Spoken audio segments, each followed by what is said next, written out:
خب عرض سلام، خسته نباشید. یکی از کاربردهای جالب بازو وسطای هیدرولیک رو خواستم برای عزیزان نشون بدم. گاون رو ببینید هیچ سوگ نداره، سوگش شکسته و این هم دیگه آخرش تموم شد، فقط خیش اولی سوگ داره.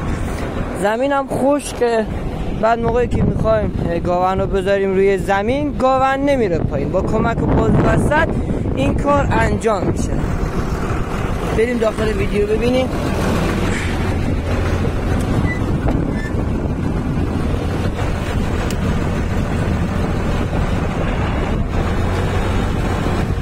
ببینید گاون اونجوری که ما میخوایم پایین نمیره.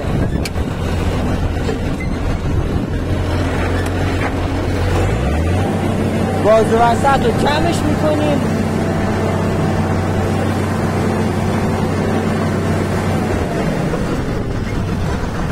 خب گاون ها رو میذاریم پایین و یک قدمی دو قدمی میریم جلو تا خیش اول بشینه زمین.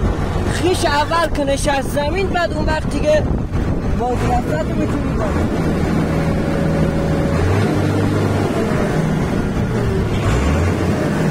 بازو وسط هم که باز بشه الان دیگه گاون به هیچ وجه حرکت نمیکنه و همینجوری داخل زمین میشینه و به راحتی شما میتونی شخمتو بزنی.